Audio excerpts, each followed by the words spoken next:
Wizdom Audiobooks presentation, Call of Cthulhu by H.P. Lovecraft, narrated by Marcus the Wise, found among the papers of the late Francis Wayland Thurston of Boston.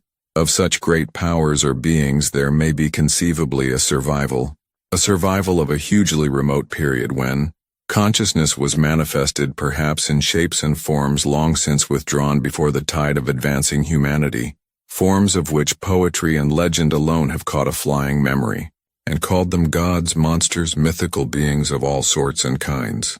Algernon Blackwood. Chapter 1. The Horror in Clay. The most merciful thing in the world, I think, is the inability of the human mind to correlate all its contents. We live on a placid island of ignorance in the midst of black seas of infinity, and it was not meant that we should voyage far. The sciences, each straining in its own direction, have hitherto harmed us little.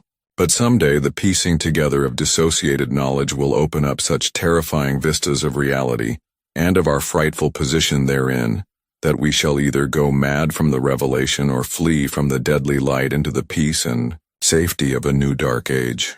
Theosophists have guessed at the awesome grandeur of the cosmic cycle, wherein our world and human race form transient incidents. They have hinted at strange survivals in terms which would freeze the blood if not masked by a bland optimism. But it is not from them that there came the single glimpse of forbidden aeons which chills me when I think of it, and maddens me when I dream of it. That glimpse, like all dread glimpses of truth, flashed out from an accidental piecing together of separated things, in this case an old newspaper item and the notes of a dead professor. I hope that no one else will accomplish this piecing out. Certainly, if I live, I shall never knowingly supply a link in so hideous a chain. I think that the professor too intended to keep silent regarding the part he knew, and that he would have destroyed his notes had not sudden death seized him. My knowledge of the thing began in the winter of 1926-27, with the death of my granduncle George Gamble Angel, Professor Emeritus of Semitic Languages in Brown University, Providence, Rhode Island. Professor Angel was widely known as an authority on ancient inscriptions, and had frequently been resorted to by the heads of prominent museums, so that his passing at the age of 92 may be recalled by many. Locally, interest was intensified by the obscurity of the cause of death.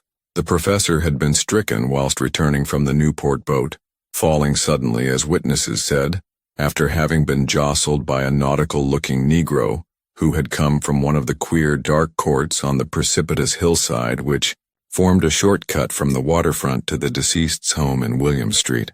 Physicians were unable to find any visible disorder, but concluded after perplexed debate that some obscure lesion of the heart, induced by the brisk ascent of so steep a hill, by so elderly a man, was responsible for the end. At the time, I saw no reason to dissent from this dictum, but latterly I am inclined to wonder, and more than wonder. As my granduncle's heir and executor, for he died a childless widower, I was expected to go over his papers with some thoroughness, and for that purpose moved his entire set of files and boxes to my quarters in Boston. Much of the material which I correlated will be later published by the American Archaeological Society, but there was one box which I found exceedingly puzzling, and which I felt much averse from showing to other eyes. It had been locked, and I did not find the key till it occurred to me to examine the personal ring which the professor carried always in his pocket. Then indeed I succeeded in opening it, but when I did so, seemed only to be confronted by a greater and more closely locked barrier. For what could be the meaning of the queer clay bas-relief and the disjointed jottings, ramblings, and cuttings which I found? Had my uncle in his latter years become credulous of the most superficial impostures? I resolved to search out the eccentric sculptor responsible for this apparent disturbance of an old man's peace of mind. The bas-relief was a rough rectangle, less than an inch thick and about 5 by 6 inches in area, obviously of modern origin. Its designs, however, were far from modern in atmosphere and suggestion, for although the vagaries of cubism and futurism are many and wild, they do not often reproduce that cryptic regularity which lurks in prehistoric writing, and writing of some kind the bulk of these designs seemed certainly to be, though my memory, despite much familiarity with the papers and collections of my uncle, failed in any way to identify this particular species, or even to hint at its remotest affiliations. Above these apparent hieroglyphics was a figure of evidently pictorial intent, though its impressionistic execution forbade a very clear idea of its nature. It seemed to be a sort of monster, or symbol representing a monster, of a form which only a diseased fancy could conceive. If I say that my somewhat extravagant imagination yielded simultaneous pictures of an octopus, a dragon, and a human caricature, I shall not be unfaithful to the spirit of the thing. A pulpy, tentacled head surmounted a grotesque and scaly body, with rudimentary wings, but it was the general outline of the whole which made it most shockingly frightful. Behind the figure was a vague suggestion of a cyclopean architectural background. The writing accompanying this oddity was, aside from a stack of press cuttings, in Professor Angel's most recent hand, and made no pretense to literary style. What seemed to be the main document was headed Cthulhu Cult, in characters, painstakingly printed to avoid the erroneous reading of a word so unheard of.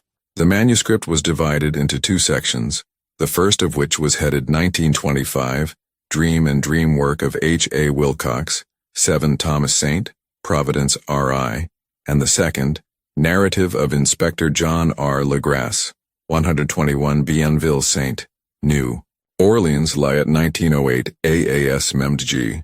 Notes on Same and Prof. Webb's Act. The other manuscript papers were all brief notes, some of them accounts of the queer dreams of different persons, some of them citations from theosophical books and magazines, notably W. Scott Eliot's Atlantis and the Lost Lemuria, and the rest comments on long-surviving secret societies and hidden cults, with references to passages in such mythological and anthropological sourcebooks as Fraser's Golden Bough and Miss Murray's Witch Cult in Western Europe. The cuttings largely alluded to outre mental illnesses and outbreaks of group folly or mania in the spring of 1925. The first half of the principal manuscript told a very peculiar tale. It appears that on March 1, 1925, a thin, dark young man of neurotic and excited aspect had called upon Professor Angel bearing the singular clay bas-relief, which was then exceedingly damp and fresh. His card bore the name of Henry Anthony Wilcox, and my uncle had recognized him as the youngest son of an excellent family slightly known to him, who had latterly been studying sculpture at the Rhode Island School of Design and living alone at the Fleur-de-Lis building near that institution. Wilcox was a precocious youth of known genius but great eccentricity, and had from childhood excited attention through the strange stories and odd dreams he was in the habit of relating. He called himself psychically hypersensitive, but the staid folk of the ancient commercial city dismissed him as merely queer. Never mingling much with his kind, he had dropped gradually from social visibility, and was now known only to a small group of aesthetes from other towns. Even the Providence Art Club, anxious to preserve its conservatism, had found him quite hopeless. On the occasion of the visit, ran the professor's manuscript, the sculptor abruptly asked for the benefit of his host's archaeological knowledge in identifying the hieroglyphics on the bas-relief. He spoke in a dreamy, stilted manner which suggested pose and alienated sympathy, and my uncle showed some sharpness in replying, for the conspicuous freshness of the tablet implied kinship with anything but archaeology. Young Wilcox's rejoinder, which impressed my uncle enough to make him recall and record it verbatim, was of a fantastically poetic cast, which must have typified his whole conversation, and which I have since found highly characteristic of him.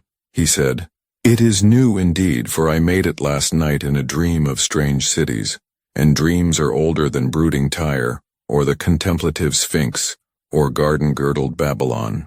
It was then that he began that rambling tale which suddenly played upon a sleeping memory, and won the fevered interest of my uncle. There had been a slight earthquake tremor the night before, the most considerable felt in New England for some years, and Wilcox's imagination had been keenly affected. Upon retiring, he had had an unprecedented dream of great cyclopean cities of Titan blocks and sky-flung monoliths, all dripping with green ooze and sinister with latent horror. Hieroglyphics had covered the walls and pillars, and from some undetermined point below had come a voice that was not a voice, a chaotic sensation which only fancy could transmute into sound, but which he attempted to render by the almost unpronounceable jumble of letters, Cthulhu.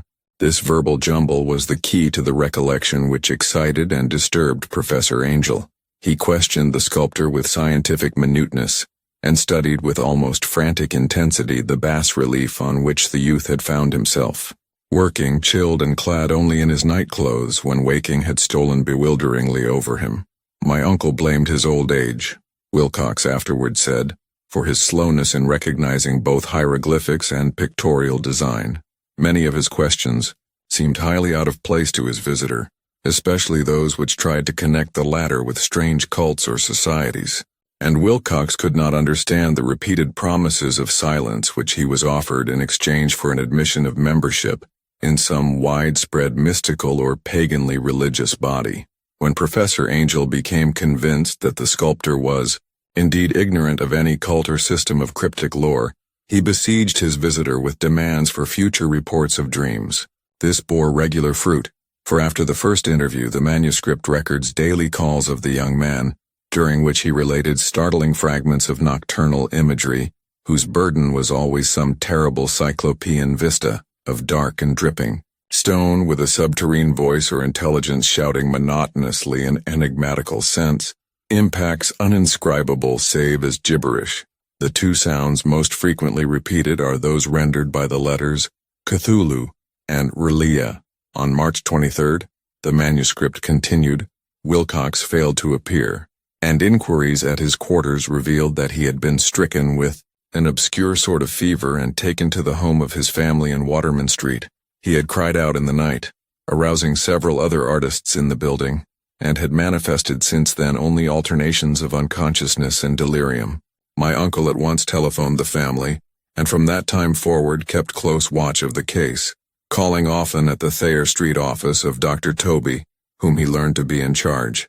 The youth's febrile mind, apparently, was dwelling on strange things, and the doctor shuddered now and then as he spoke of them.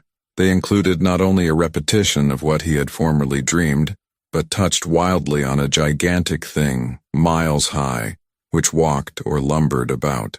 He at no time fully described this object, but occasional frantic words, as repeated by Dr. Toby, convinced the professor that it must be identical with the nameless monstrosity he had sought to depict in his dream sculpture. Reference to this object, the doctor added, was invariably a prelude to the young man's subsidence into lethargy. His temperature, oddly enough, was not greatly above normal, but his whole condition was otherwise such as to suggest true fever rather than mental disorder. On April 2nd at about 3 p.m., every trace of Wilcox's malady suddenly ceased. He sat upright in bed, astonished to find himself at home and completely ignorant of what had happened in dream or reality since the night of March 22nd. Pronounced well by his physician, he returned to his quarters in 3 days, but to Professor Angel he was of no further assistance. All traces of strange dreaming had vanished with his recovery, and my uncle kept no record of his night thoughts after a week of pointless and irrelevant accounts of thoroughly usual visions. Here the first part of the manuscript ended, but references to certain of the scattered notes gave me much material for thought, so much, in fact, that only the ingrained skepticism then forming my philosophy can account for my continued distrust of the artist. The notes in question were those descriptive of the dreams of various persons covering the same period as that in which young Wilcox had had his strange visitations.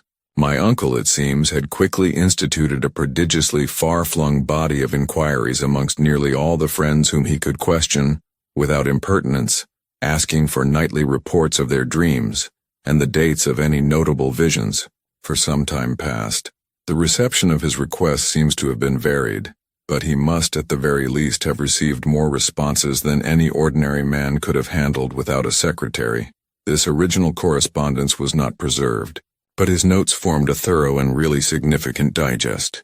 Average people in society and business, New England's traditional salt of the earth, gave an almost completely negative result, though scattered cases of uneasy but formless nocturnal impressions appear here and there, always between March 23rd and April 2nd, the period of young Wilcox's delirium. Scientific men were little more affected, though 4 cases of vague description suggest fugitive glimpses of strange landscapes, and in one case there is mentioned a dread of something abnormal. It was from the artists and poets that the pertinent answers came, and I know that panic would have broken loose had they been able to compare notes. As it was, lacking their original letters, I half suspected the compiler of having asked leading questions, or of having edited the correspondence in corroboration of what he had latently resolved to see. That is why I continued to feel that Wilcox, somehow cognizant of the old data which my uncle had possessed, had been imposing on the veteran scientist. These responses from aesthetes told a disturbing tale. From February 28th to April 2nd, a large proportion of them had dreamed very bizarre things, the intensity of the dreams being immeasurably the stronger during the period of the sculptor's delirium. Over a fourth of those who reported anything reported scenes and half-sounds not unlike those which Wilcox had described, and some of the dreamers confessed acute fear of the gigantic nameless thing visible toward the last. One case, which the note describes with emphasis, was very sad. The subject, a widely known architect with leanings toward theosophy and occultism, went violently insane on the date of young Wilcox's seizure, and expired several months later after incessant screamings to be saved from some escaped denizen of hell. Had my uncle referred to these cases by name instead of merely by number, I should have attempted some corroboration and personal investigation, but as it was, I succeeded in tracing down only a few. All of these, however, bore out the notes in full. I have often wondered if all the objects of the professor's questioning felt as puzzled as did this fraction. It is well that no explanation shall ever reach them. The press cuttings, as I have intimated, touched on cases of panic, mania, and eccentricity during the given period. Professor Angel must have employed a cutting bureau, for the number of extracts was tremendous, and the sources scattered throughout the globe. Here was a nocturnal suicide in London, where a lone sleeper had leaped from a window after a shocking cry. Here likewise a rambling letter to the editor of a paper in South America, where a fanatic deduces a dire future from visions he has seen. A dispatch from California describes a theosophist colony as donning white robes en masse for some glorious fulfillment which never arrives, whilst items from India speak guardedly of serious native unrest toward the end of March. Voodoo. Orgies multiply in Haiti, and African outposts report ominous mutterings.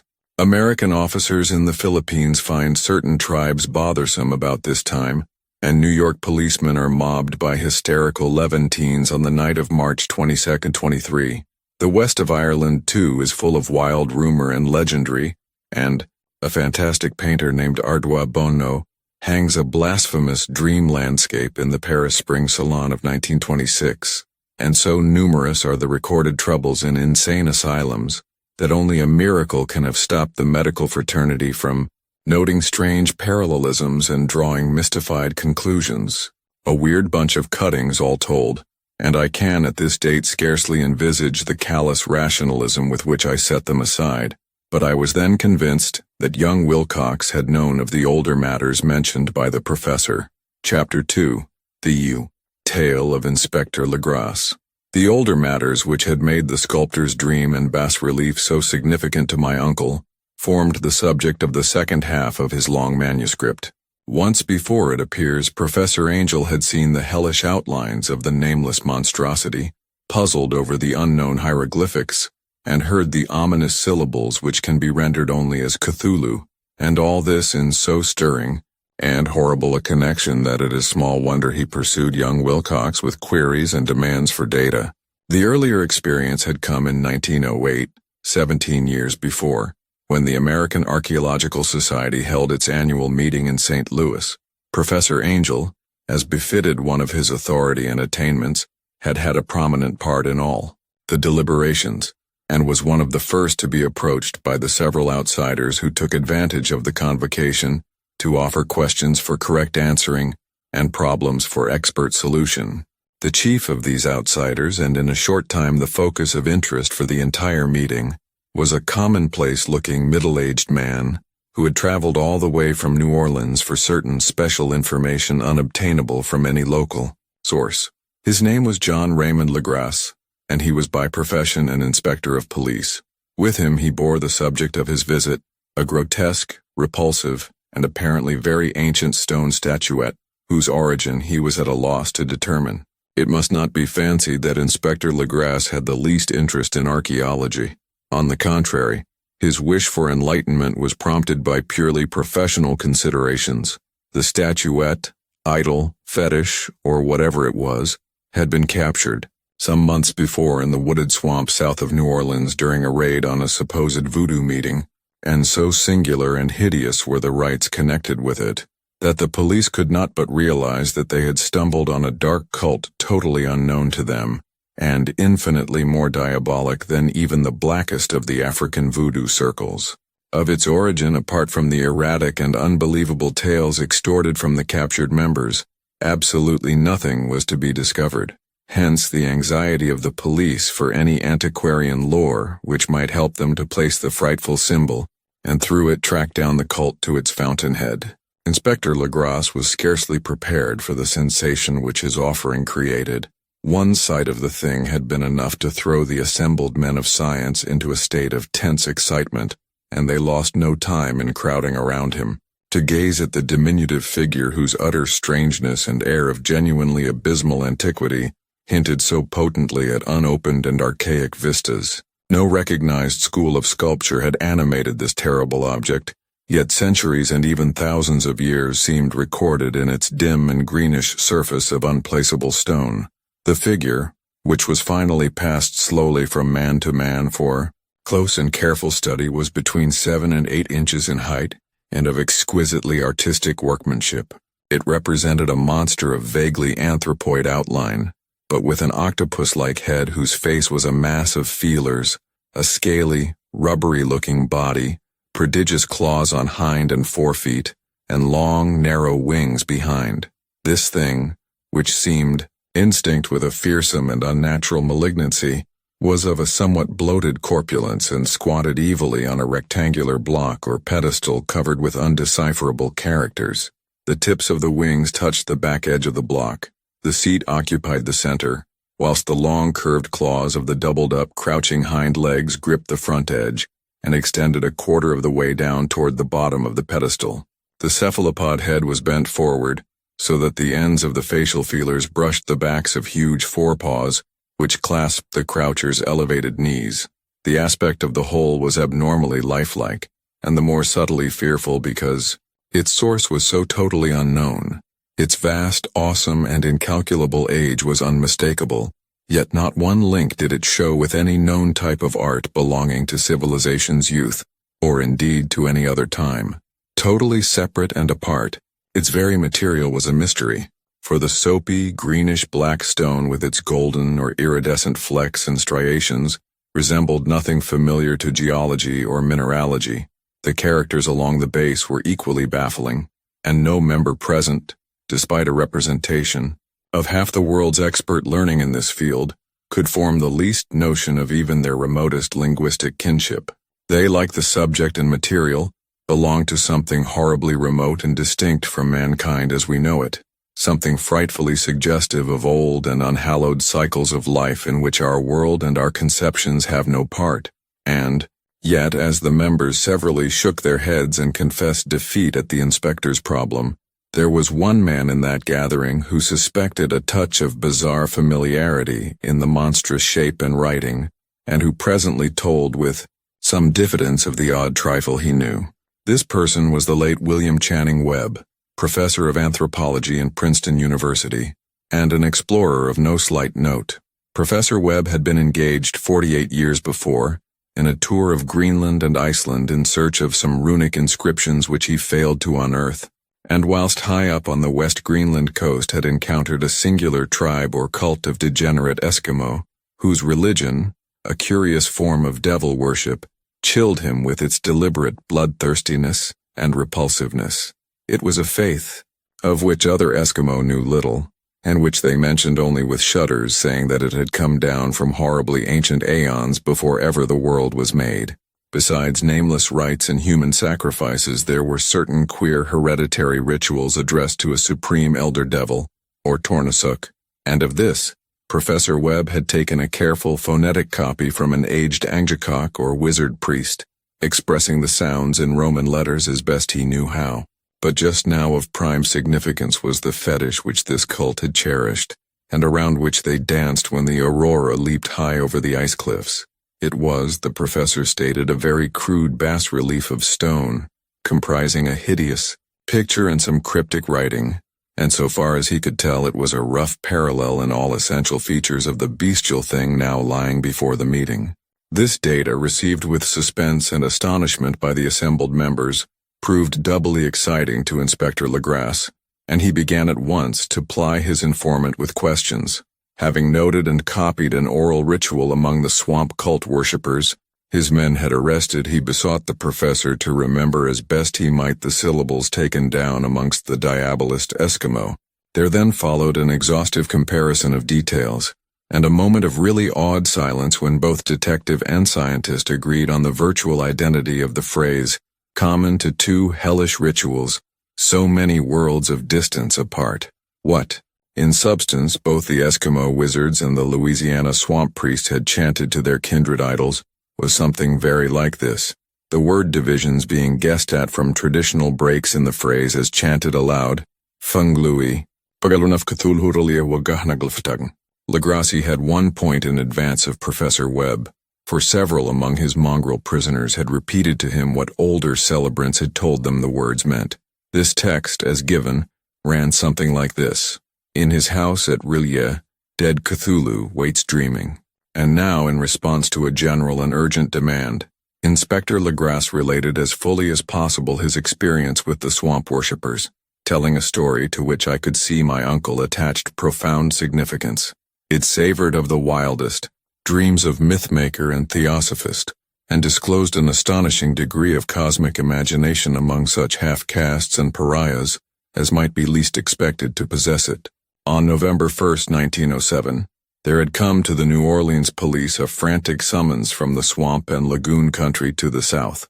The squatters there, mostly primitive but good-natured descendants of Lafitte's men, were in the grip of stark terror from an unknown thing which had stolen upon them in the night. It was voodoo, apparently, but voodoo of a more terrible sort than they had ever known, and some of their women and children had disappeared since the malevolent tom-tom had begun its incessant beating far within the black-haunted woods where no dweller ventured.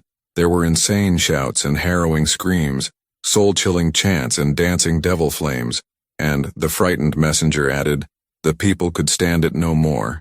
So a body of 20 police filling 2 carriages and an automobile had set out in the late afternoon with the shivering squatter as a guide.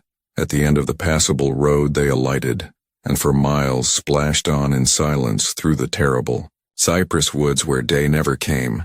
Ugly roots and malignant hanging nooses of Spanish moss beset them, and now and then a pile of dank stones or fragment of a rotting wall intensified by its hint of morbid habitation, a depression which every malformed tree and every fungus islet combined to create.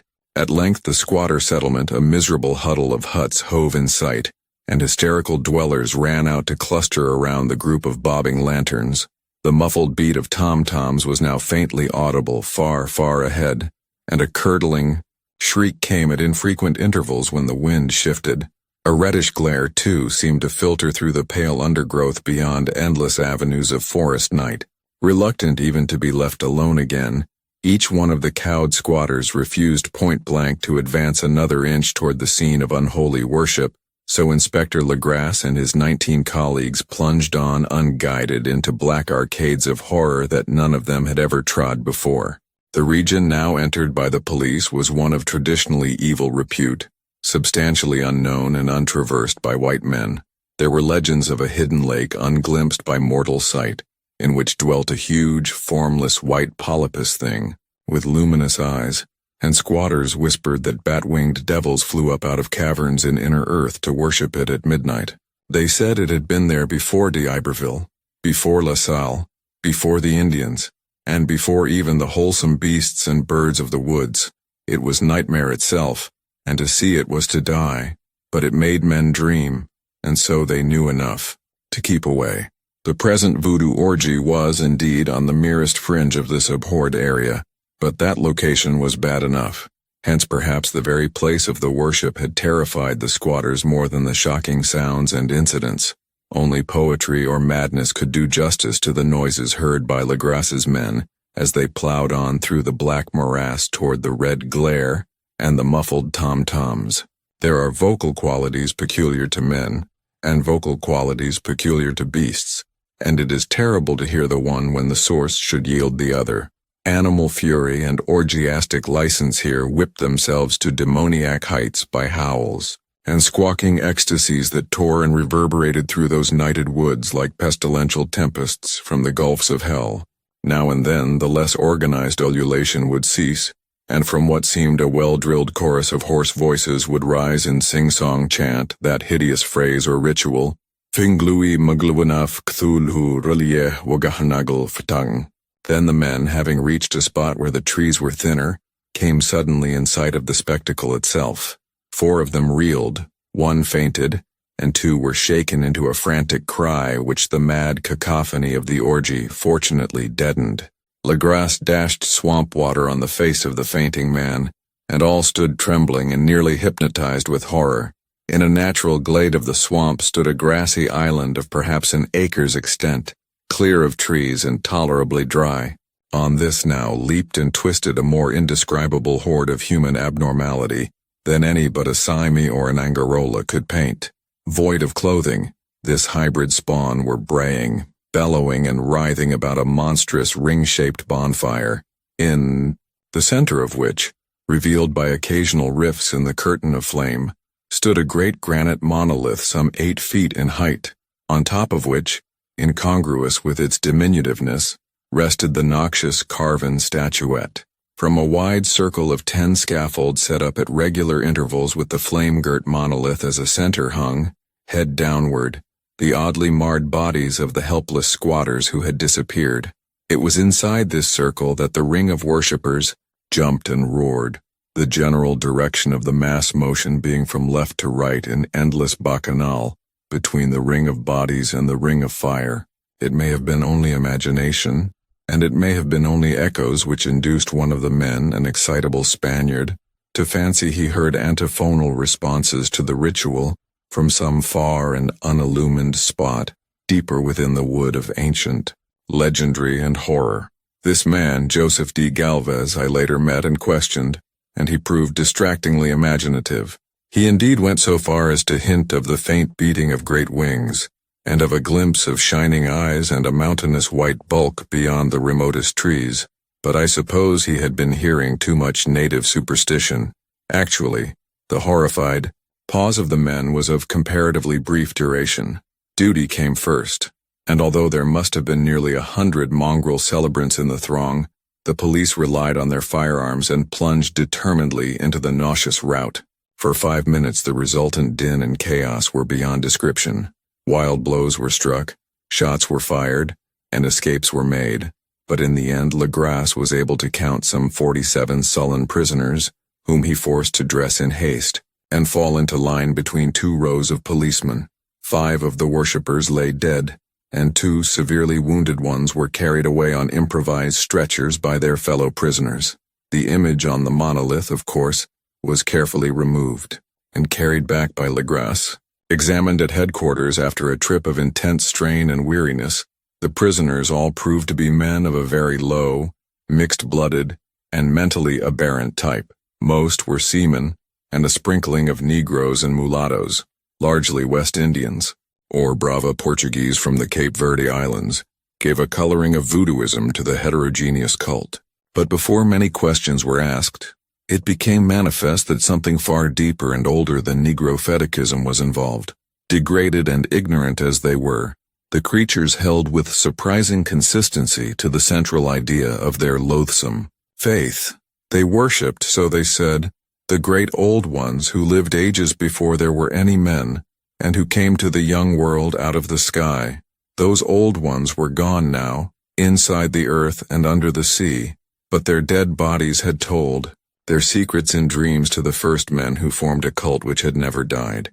This was that cult, and the prisoners said it had always existed and always would exist, hidden in distant wastes and dark places all over the world, until the time when the great priest Cthulhu, from his dark house in the mighty city of R'lyeh, under the waters, should rise and bring the earth again beneath his sway. Someday he would call when the stars were ready, and the secret cult would always be waiting to liberate him. Meanwhile, no more must be told. There was a secret which even torture could not extract. Mankind was not absolutely alone among the conscious things of earth, for shapes came out of the dark to visit the faithful few. But these were not the great old ones. No man had ever seen the old ones. The carven idol was great Cthulhu, but none might say whether or not the others were precisely like him. No one could read the old writing now, but things were told by word of mouth. The chanted ritual was not the secret. That was never spoken aloud, only whispered. The chant meant only this: in his house at R'lyeh, dead Cthulhu waits dreaming. Only 2 of the prisoners were found sane enough to be hanged, and the rest were committed to various institutions. All denied a part in the ritual murders, and averred that the killing had been done by black-winged ones which had come to them from their immemorial meeting place in the haunted wood. But of those mysterious allies no coherent account could ever be gained. What the police did extract came mainly from an immensely aged mestizo named Castro, who claimed to have sailed to strange ports and talked with undying leaders of the cult in the mountains of China.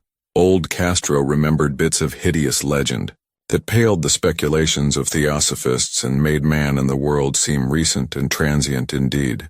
There had been aeons when other things ruled on the earth, and they had had great cities. Remains of them, he said the deathless Chinaman had told him, were still to be found as cyclopean stones on islands in the Pacific. They all died vast epochs of time before men came, but there were arts which could revive them when the stars had come round again to the right positions in the cycle of eternity. They had indeed come themselves from the stars, and brought their images with them. These great old ones, Castro continued, were not composed altogether of flesh and blood. They had shape, for did not this star-fashioned image prove it? But that shape was not made of matter. When the stars were right, they could plunge from world to world through the sky, but when the stars were wrong, they could not live. But, although they no longer lived, they would never really die. They all lay in stone houses in their great city of R'lyeh, preserved by the spells of mighty Cthulhu for a glorious resurrection when the stars and the earth might once more be ready for them. But at that time some force from outside must serve to liberate their bodies. The spells that preserved them intact likewise prevented them from making an initial move, and they could only lie awake in the dark and think whilst uncounted millions of years rolled by. They knew all that was occurring in the universe, but their mode of speech was transmitted thought. Even now they talked in their tombs. When, after infinities of chaos, the first men came, the great old ones spoke to the sensitive among them by molding their dreams, for only thus could their language reach the fleshly minds of mammals. Then, whispered Castro, those first men formed the cult around small idols which the great ones showed them. Idols brought in dim eras from dark stars. That cult would never die till the stars came right again, and the secret priests would take great Cthulhu from his tomb to revive his subjects and resume his rule of earth. The time would be easy to know, for then mankind would have become as the great old ones, free and wild and beyond good and evil, with laws and morals thrown aside and all men shouting and killing and reveling in joy. Then the liberated old ones would teach them new ways to shout and kill and revel and enjoy themselves, and all the earth would flame with a holocaust of ecstasy and freedom. Meanwhile the cult, by appropriate rites, must keep alive the memory of those ancient ways, and shadow forth the prophecy of their return. In the elder time chosen men had talked with the entombed old ones in dreams, but then something had happened. The great stone city R'lyeh, with its monoliths and sepulchres, had sunk beneath the waves, and the deep waters, full of the one primal mystery through which not even thought can pass, had cut off the spectral intercourse. But memory never died, and high priests said that the city would rise again when the stars were right. Then came out of the earth the black spirits of earth, moldy and shadowy, and full of dim rumors picked up in caverns beneath forgotten sea bottoms. But of them old Castro dared not speak much. He cut himself off hurriedly, and no amount of persuasion or subtlety could elicit more in this direction. The size of the old ones, too, he curiously declined to mention. Of the cult, he said that he thought the center lay amid the pathless deserts of Arabia, where Irem, the city of pillars, dreams hidden and untouched. It was not allied to the European witch cult, and was virtually unknown beyond its members. No book had ever really hinted of it, though the deathless Chinaman said that there were double meanings in the Necronomicon of the mad Arab Abdul al-Hazred, which the initiated might read as they chose, especially the much-discussed couplet, that is not dead which can eternal lie, and with strange aeons even death may die. Legras, deeply impressed and not a little bewildered, had inquired in vain concerning the historic affiliations of the cult. Castro apparently had told the truth when he said that it was wholly secret. The authorities at Tulane University could shed no light upon either cult or image, and now the detective had come to the highest authorities in the country and met with no more than the Greenland tale of Professor Webb. The feverish interest aroused at the meeting by Legras's tale, corroborated as it was by the statuette, is echoed in the subsequent correspondence of those who attended. Although scant mention occurs in the formal publications of the society, caution is the first care of those accustomed to face occasional charlatanry and imposture. Legras for some time lent the image to Professor Webb, but at the latter's death it was returned to him and remains in his possession, where I viewed it not long ago. It is truly a terrible thing, and unmistakably akin to the dream sculpture of young Wilcox. That my uncle was excited by the tale of the sculptor I did not wonder, for what thoughts must arise upon hearing, after a knowledge of what Legras had learned of the cult, of a sensitive young man who had dreamed not only the figure and exact hieroglyphics of the swamp-found image and the Greenland devil tablet, but had come in his dreams upon at least 3 of the precise words of the formula uttered alike by Eskimo diabolists and mongrel Louisianans. Professor Angel's instant start on an investigation of the utmost thoroughness was eminently natural, though privately I suspected young Wilcox of having heard of the cult in some indirect way, and of having invented a series of dreams to heighten and continue the mystery at my uncle's expense. The dream narratives and cuttings collected by the professor were, of course, strong corroboration, but the rationalism of my mind and the extravagance of the whole subject led me to adopt what I thought the most sensible conclusions. So after thoroughly studying the manuscript again and correlating the theosophical and anthropological notes with the cult narrative of Legras, I made a trip to Providence to see the sculptor and give him the rebuke I thought proper for so, boldly imposing upon a learned and aged man. Wilcox still lived alone in the Fleur-de-Lis building in Thomas Street, a hideous Victorian imitation of 17th-century Breton architecture, which flaunts its stuccoed front amidst the lovely colonial houses on the ancient hill and under the very shadow of the finest Georgian steeple in America. I found him at work in his rooms and at once conceded from the specimens scattered about that his genius is indeed profound and authentic. He will, I believe, some time be heard from as one of the great decadents, for he has crystallized in clay and will one day mirror in marble those nightmares and fantasies which Arthur Machen evokes in prose, and Clark Ashton Smith makes visible in verse and in painting. Dark, frail, and somewhat unkempt in aspect, he turned languidly at my knock and asked me my business without rising. When I told him who I was, he displayed some interest, for my uncle had excited his curiosity in probing his strange dreams, yet had never explained the reason for the study.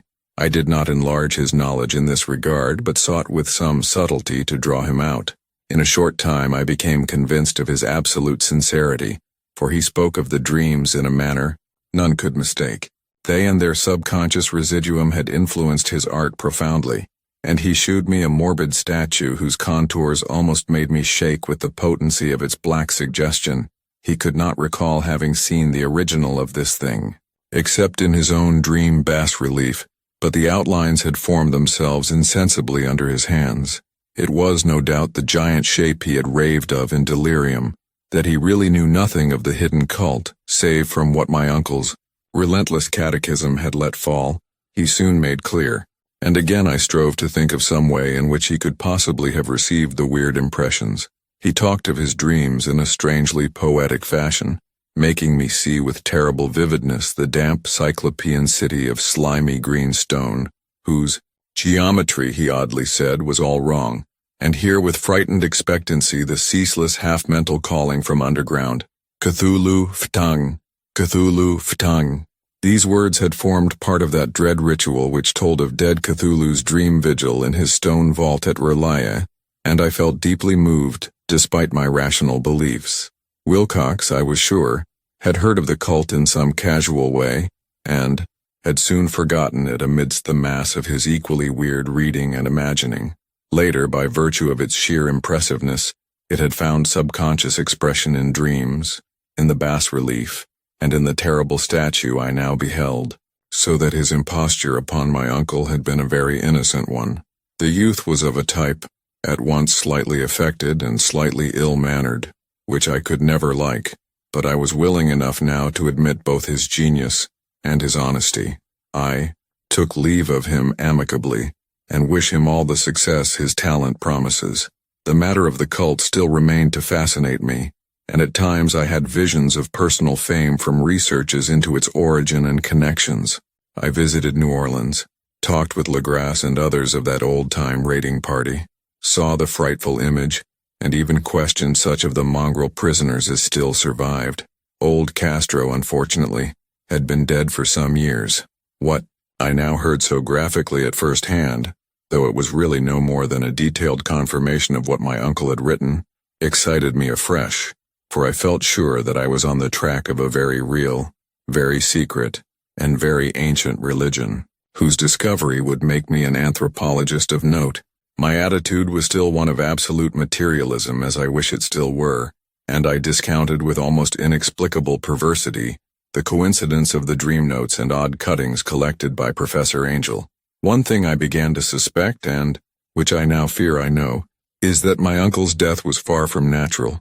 He fell on a narrow hill street leading up from an ancient waterfront swarming with foreign mongrels, after a careless push from a Negro sailor. I did not forget the mixed blood and marine pursuits of the cult members in Louisiana, and would not be surprised to learn of secret methods and poison needles as ruthless and as anciently known as the cryptic rites and beliefs. Legras and his men, it is true, have been let alone, but in Norway a certain seaman who saw things is dead. Might not the deeper inquiries of my uncle after encountering the sculptor's data have come to sinister ears? I think Professor Angel died because he knew too much, or because he was likely to learn too much. Whether I shall go as he did remains to be seen, for I have learned much now. Chapter 3. The Madness from the Sea. If heaven ever wishes to grant me a boon, it will be a total effacing of the results of a mere chance which fixed my eye on a certain stray piece of shelf paper. It was nothing on which I would naturally have stumbled in the course of my daily round, for it was an old number of an Australian journal, the Sydney Bulletin for April 18, 1925. It had escaped even the Cutting Bureau, which had at the time of its issuance been avidly collecting material for my uncle's research.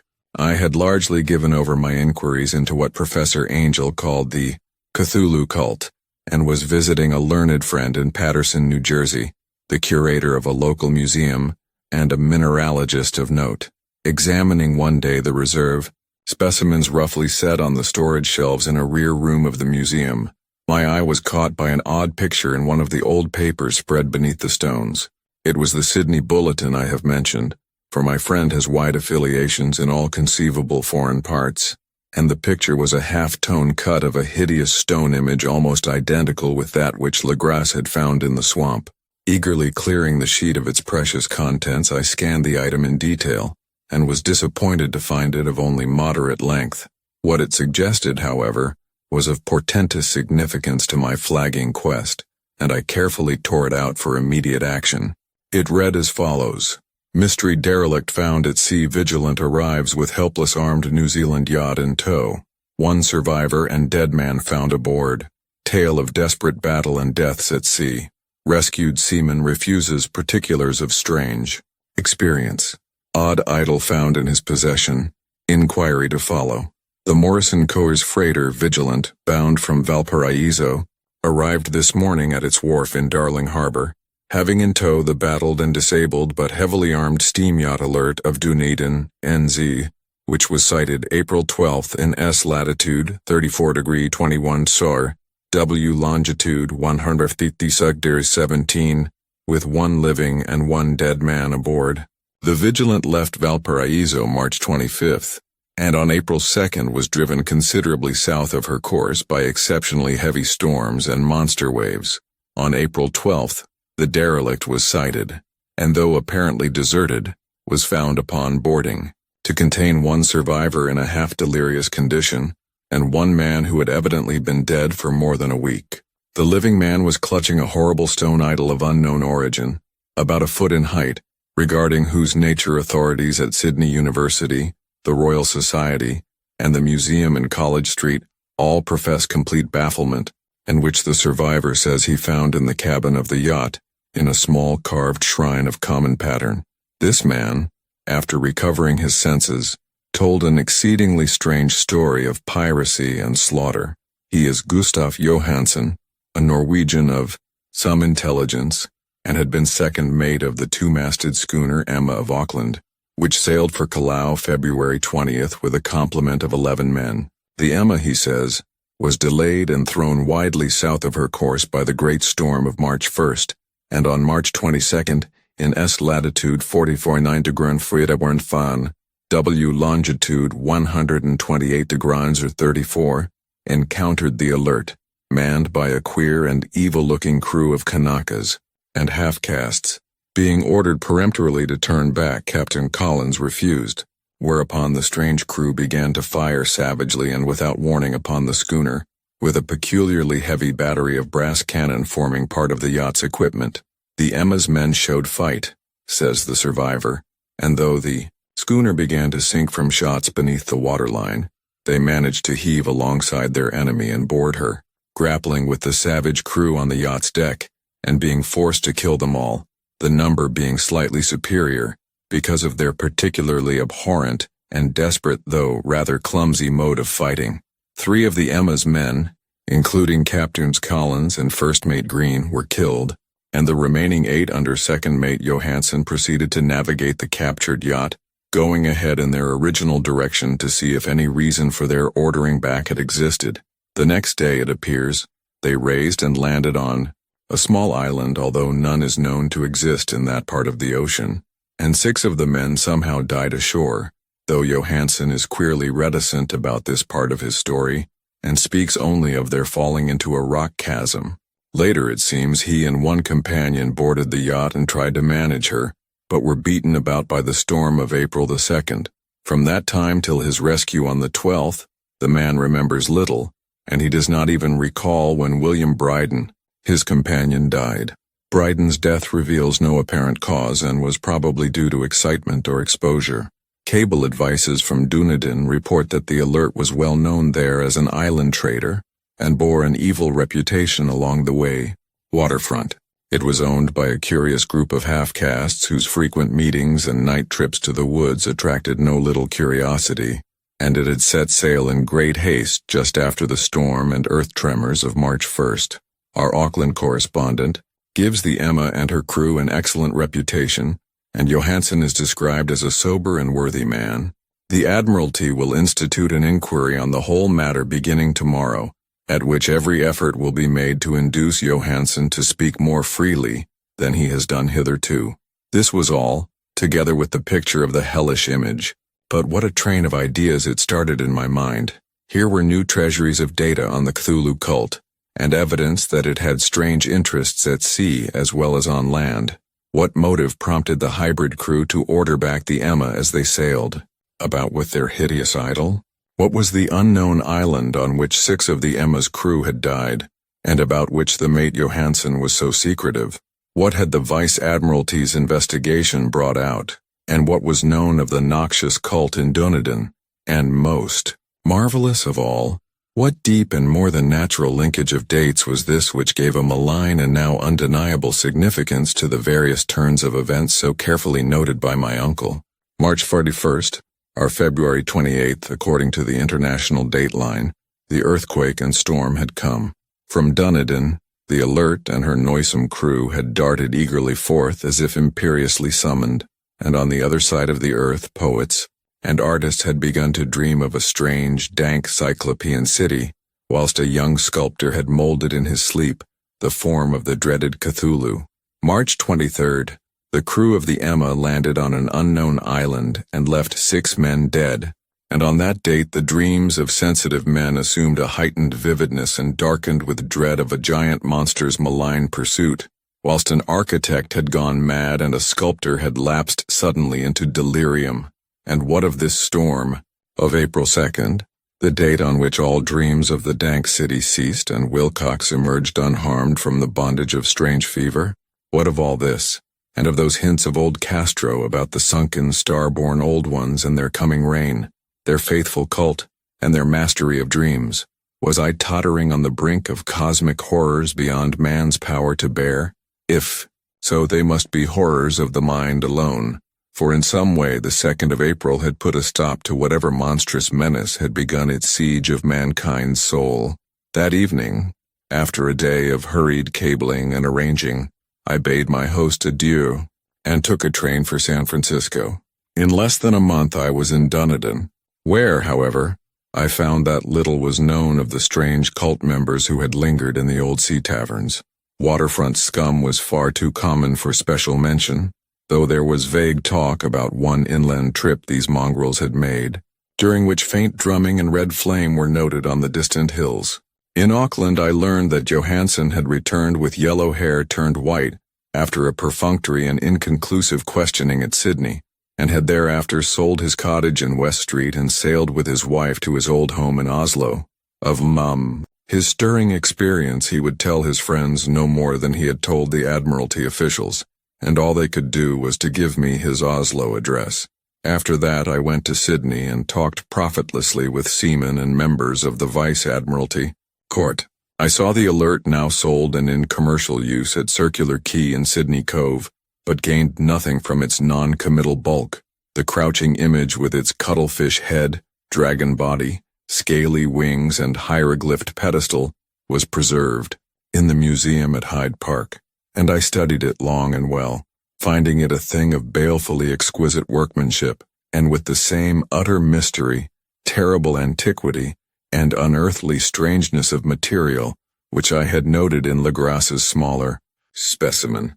Geologists, the curator told me, had found it a monstrous puzzle, for they vowed that the world held no rock like it. Then I thought with a shudder of what old Castro had told Legras about the primal great ones. They had come from the stars, and had brought their images with them. Shaken with such a mental revolution as I had never before known, I now resolved to visit mate Johansen in Oslo.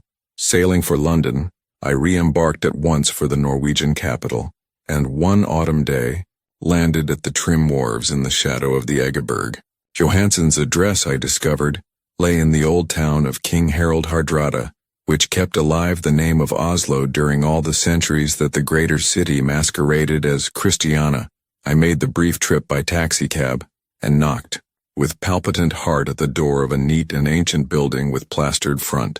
A sad-faced woman in black answered my summons, and I was stung with disappointment when she told me in halting English that Gustaf Johansen was no more. He had not survived his return, said his wife, for the doings at sea in 1925 had broken him. He had told her no more than he had told the public, but had left a long manuscript of technical matters, as he said, written in English, evidently in order to safeguard her from the peril of casual perusal. During a walk through a narrow lane near the Gothenburg dock, a bundle of papers falling from an attic window had knocked him down. 2 Lascar sailors at once helped him to his feet, but before the ambulance could reach him, he was dead. Physicians found no adequate cause for the end and laid it to heart trouble and a weakened constitution. I now felt gnawing at my vitals that dark terror which will never leave me till I too am at rest, accidentally or otherwise. Persuading the widow that my connection with her husband's technical matters was sufficient to entitle me to his manuscript, I bore the document away and began to read it on the London boat. It was a simple, rambling thing, a naive sailor's effort at a post-facto diary, and strove to recall day by day that last awful voyage. I cannot attempt to transcribe it verbatim in all its cloudiness and redundance, but I will tell its gist, enough to show why the sound of the water against the vessel's sides became so unendurable to me, that I stopped my ears with cotton. Johansen, thank God, did not know quite all, even though he saw the city and the thing, but I shall never sleep calmly again when I think of the horrors that lurk ceaselessly behind life in time and in space, and of those unhallowed blasphemies from elder stars which dream beneath the sea, known and favored by a nightmare cult ready and eager to loose them on the world whenever another earthquake shall heave their monstrous stone city again to the sun and air. Johansen's voyage had begun just as he told it to the Vice-Admiralty. The Emma, in ballast, had cleared Auckland on February 20th, and had felt the full force of that earthquake-born tempest, which must have heaved up from the sea bottom the horrors that filled men's dreams. Once more under control, the ship was making good progress when held up by the Alert on March 22nd, and I could feel the mate's regret as he wrote of her bombardment and sinking. Of the swarthy cult fiends on the Alert he speaks with significant horror. There was some peculiarly abominable quality about them, which made their destruction seem almost a duty, and Johansen shows ingenuous wonder at the charge of ruthlessness brought against his party during the proceedings of the Court of Inquiry. Then, driven ahead by curiosity in their captured yacht under Johansen's command, the men sight a great stone pillar sticking out of the sea, and in S latitude 47°9, W longitude 126°43, come upon a coastline of mingled mud, ooze, and weedy cyclopean masonry, which can be nothing less than the tangible substance of Earth's supreme terror, the nightmare corpse city of Relia, that was built in measureless aeons behind history by the vast, loathsome shapes that seeped down from the dark stars. There lay great Cthulhu and his hordes, hidden in green slimy vaults and sending out at last after cycles incalculable, the thoughts that spread fear to the dreams of the sensitive and called imperiously to the faithful to come on a pilgrimage of liberation and restoration. All this Johansen did not suspect, but God knows he soon saw enough.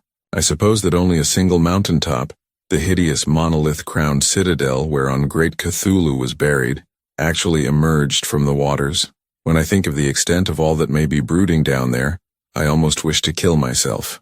Forthwith, Johansen and his men were awed by the cosmic majesty of this dripping Babylon of elder demons, and must have guessed without guidance that it was nothing of this or of any sane planet. Awe at the unbelievable size of the greenish stone blocks, at the dizzying height of the great carven monolith, and at the stupefying identity of the colossal statues and bas-reliefs, with the queer image found in the shrine on the Alert, is poignantly visible in every line of the mate's frightened description. Without knowing what futurism is like, Johansen achieved something very close to it when he spoke of the city, for instead of describing any definite structure or building, he dwells only on broad impressions of vast angles and stone surfaces too great to belong to anything right or proper for this earth, and impious with horrible images and hieroglyphs. I mention his talk about angles because it suggests something Wilcox had told me of his awful dreams.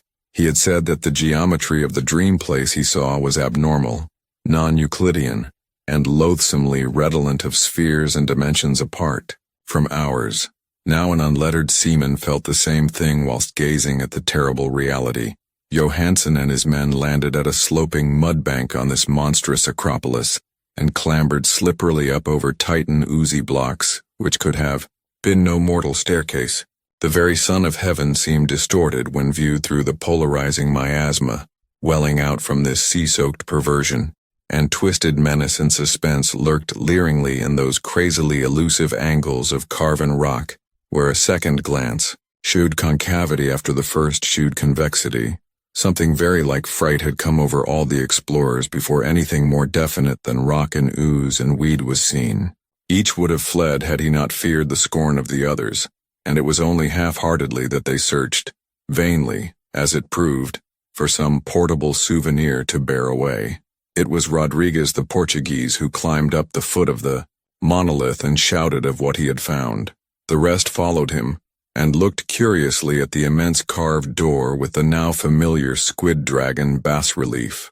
It was, Johansen said, like a great barn door, and they all felt that it was a door because of the ornate lintel, threshold, and jambs around it, though they could not decide whether it lay flat like a trapdoor or slantwise like an outside cellar door. As Wilcox would have said, the geometry of the place was all wrong. One could not be sure that the sea and the ground were horizontal, hence the relative position of everything else seemed phantasmally variable. Bryden pushed at the stone in several places without result. Then Donovan felt over it delicately around the edge, pressing each point separately as he went. He climbed interminably along the grotesque stone molding. That is, one would call it climbing if the thing was not after all horizontal, and the men wondered how any door in the universe could be so vast.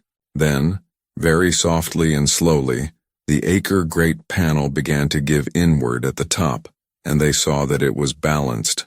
Donovan slid, or somehow propelled himself down or along the jamb, and rejoined his fellows, and everyone watched the queer recession of the monstrously carven portal. In this fantasy of prismatic distortion it moved anomalously in a diagonal way, so that all the rules of matter and perspective seemed upset. The aperture was black, with a darkness almost material. That tenebrousness was indeed a positive quality, for it obscured such parts of the inner walls as ought to have been revealed, and actually burst forth like smoke from its aeon-long imprisonment, visibly darkening the sun as it slunk away into the shrunken and gibbous sky on flapping membranous wings. The odor arising from the newly opened depths was intolerable, and at length the quick-eared Hawkins thought he heard a nasty slopping sound down there. Everyone listened, and everyone was listening still when it lumbered slobberingly into sight and gropingly squeezed its gelatinous green immensity through the black doorway into the tainted outside air of that poison city of madness. Poor Johansen's handwriting almost gave out when he wrote of this. Of the 6 men who never reached the ship, he thinks 2 perished of pure fright in that accursed instant. The thing cannot be described. There is no language for such abysms of shrieking and immemorial lunacy, such eldritch contradictions of all matter, force, and cosmic order. A mountain walked or stumbled. God, what wonder that across the earth a great architect went mad, and poor Wilcox raved with fever in that telepathic instant. The thing of the idols, the green, sticky spawn of the stars, had awaked to claim his own. The stars were right again, and what an age-old cult had failed to do by design a band of innocent sailors had done by accident. After vigintillions of years, great Cthulhu was loose again, and ravening for delight. 3 men were swept up by the flabby claws before anybody turned. God rest them, if there be any rest in the universe. They were Donovan, Guerrera, and Ångström. Parker slipped as the other 3 were plunging frenziedly over endless vistas of green-crusted rock to the boat, and Johansen swears he was swallowed up by an angle of masonry which shouldn't have been there, an angle which was acute but behaved as if it were obtuse. So only Bryden and Johansen reached the boat, and pulled desperately for the alert as the mountainous monstrosity flopped down the slimy stones and hesitated, floundering at the edge of the water. Steam had not been suffered to go down entirely, despite the departure of all hands for the shore, and it was the work of only a few moments of feverish rushing up and down between wheel and engines to get the alert underway. Slowly, amidst the distorted horrors of that indescribable scene, she began to churn the lethal waters, whilst on the masonry of that charnel shore that was not of earth, the Titan thing from the stars slavered and gibbered like Polypheme cursing the fleeing ship of Odysseus. Then, bolder than the storied Cyclops, great Cthulhu slid greasily into the water and began to pursue with vast wave-raising strokes of cosmic potency.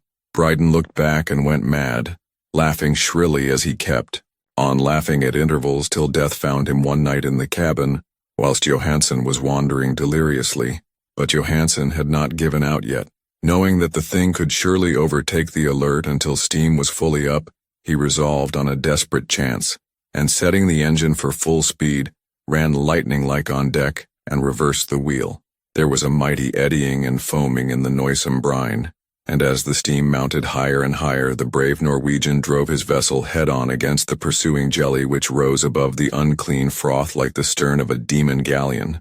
The awful squid head with writhing feelers came nearly up to the bowsprit of the sturdy yacht, but Johansen drove on relentlessly. There was a bursting as of an exploding bladder, a slushy nastiness as of a cloven sunfish, a stench as of 1,000 opened graves, and a sound that the chronicler would not put on paper. For an instant the ship was befouled by an acrid and blinding green cloud, and then there was only a venomous seething astern, where, God in heaven, the scattered plasticity of that nameless sky spawn was nebulously recombining in its hateful, original form, whilst its distance widened every second as the Alert gained impetus from its mounting steam. That was all. After that, Johansen only brooded over the idol in the cabin and attended to a few matters of food for himself and the laughing maniac by his side. He did not try to navigate after the first bold flight, for the reaction had taken something out of his soul. Then came the storm of April 2nd and a gathering of the clouds about his consciousness. There is a sense of spectral whirling through liquid gulfs of infinity, of dizzying rides through reeling universes on a comet's tail, and of hysterical plunges from the pit to the moon, and from the moon back again to the pit, all livened by a cachinnating chorus of the distorted, hilarious elder gods and the green, bat-winged mocking imps of Tartarus. Out of that dream came rescue, the Vigilant, the Vice-Admiralty Court, the streets of Dunedin, and the long voyage back home to the old house by the Egeberg. He could not tell. They would think him mad. He would write of what he knew before. Death came, but his wife must not guess. Death would be a boon if only it could blot out the memories. That was the document I read, and now I have placed it in the tin box beside the bas-relief and the papers of Professor Angel. With it shall go this record of mine, this test of my own sanity, wherein is pieced together that which I hope may never be pieced together again. I have looked upon all that the universe has to hold of horror, and even the skies of spring and the flowers of summer must ever afterward be poison to me. But I do not think my life will be long. As my uncle went, as poor Johansen went, so I shall go. I know too much, and the cult still lives. Cthulhu still lives too, I suppose, again in that chasm of stone which has shielded him since the sun was young. His accursed city is sunken once more, for the Vigilant sailed over the spot after the April storm. But his ministers on earth still bellow and prance and slay around idol-capped monoliths in lonely places. He must have been trapped by the sinking, whilst within his black abyss, or else the world would by now be screaming with fright and frenzy. Who knows the end? What has risen may sink, and what has sunk may rise. Loathsomeness waits and dreams in the deep, and decay spreads over the tottering cities of men. A time will come, but I must not and cannot think. Let me pray that if I do not survive this manuscript, my executors may put caution before audacity, and see that it meets no other eye. Thank you for listening. If you like our hard work, consider liking this video and subscribing to our channel, so you don't miss any more new audiobooks. See ya.